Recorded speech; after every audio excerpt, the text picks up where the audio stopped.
कि राष्ट्रभक्ति के सामने रोजगार का मुद्दा चिनिया बादाम का मुद्दा है, जिसे लोग आधा खाते हैं आधा गिरा देते हैं। But then they need some assurance कि जो परीक्षा दी है उसकी नौकरी मिलेगी कि नहीं, क्यों नहीं मिल रही है।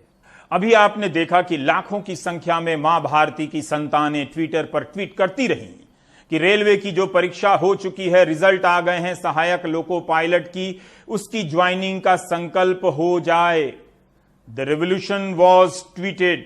मंत्री जी ने संकल्प पत्रक पर पुष्प अक्षत तो दूर, बयान तक नहीं दिया कि चिंता ना करो मां भारती की संतानों, हमारे रहते ज्वाइनिंग हर हाल में होगी। उन्हीं का एक पुराना बयान था संसद में कि उनकी सरकार के रहते रेलवे का प्राइवेटाइजेशन नहीं होगा।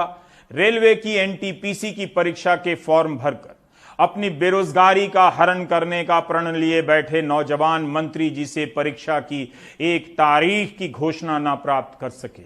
ट्विटर पर भारत के नौजवानों की इतनी बड़ी हार कभी नहीं हुई थी। जिस ट्विटर और फेसबुक से न जाने कितनी चुनावी जीतों को मैनेज किया गया दुनिया में, उस ट्विटर पर अपनी हार को भारत की यह जवानी अपनी कहानी कहां लिखेगी। प्रियंका गांधी की ट्वीटरत राजनीति भी इनकी हताशाओं के शोर में खो जाती है। राष्ट्र की प्रगति के लिए उन्मुख छात्र विमुख रह जाते हैं, डर से लाइक बटन पर हाथ ना लगाते हैं कि कहीं निष्ठा पर प्रश्न ना हो जाए। पराजित युवाओं के लिए क्रांति फिल्म के गाने की एक पंक्ति प्रेरणादायक हो सकती है, वो जवानी जवानी नहीं जिसकी कोई कहानी ना हो। प्यार का सुंदर गाना ही इंसान को सुंदर बनाता है। You know what I mean. हम सभी छात्रों ने अभी 1 सितंबर को ग्रैंड ट्विटर कैंपेन आयोजित किया था SSC CGL 2018 tier 3 descriptive paper के रिजल्ट के जो पेंडिंग पड़ा है पिछले 8 महीनों से, उसकी तारीखों के लिए। और ये ट्विटर कैंपेन काफ़ी सक्सेसफुल रहा और उसी शाम को एसएससी के द्वारा हमें यह सूचित किया गया कि एसएससी सीजीएल 2018 टीयर 3 का रिजल्ट 4 अक्टूबर को आ जाएगा।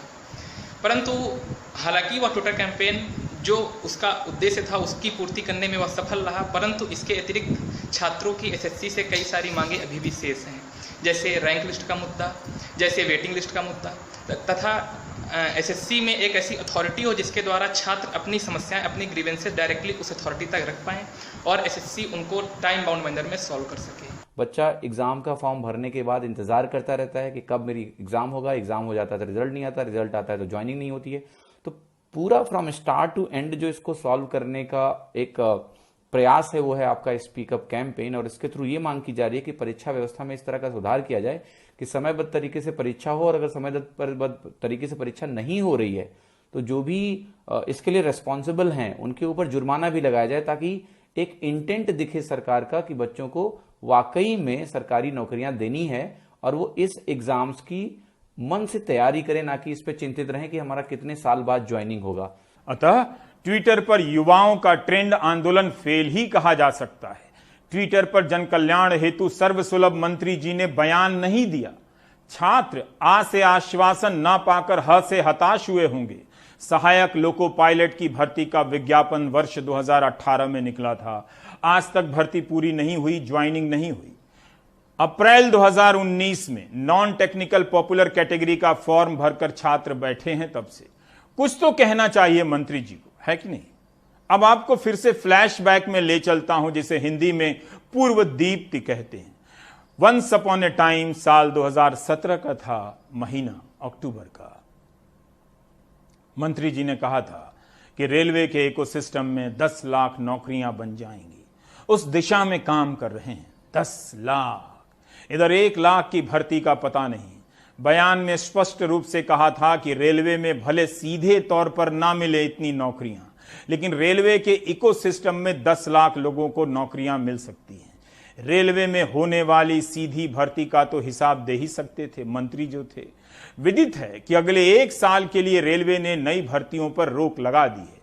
कौन यह प्रश्न पूछे कि हम कैसे जांचें कि रेलवे के इकोसिस्टम में 10 लाख में से कितनी नौकरियां बनी हैं? या ये बयान भी जीडीपी वाला बयान की तरह था? रेलवे के अफसर और कर्मचारी प्राइम टाइम कहीं छिपकर तो नहीं देखते हैं? I mean just asking buddy, don't worry, I can see the time we are living in. Sanskrit तत्सम हिंदी, हिंदी उर्दू और अंग्रेजी का लुत्फ एक प्राइम टाइम में। My my.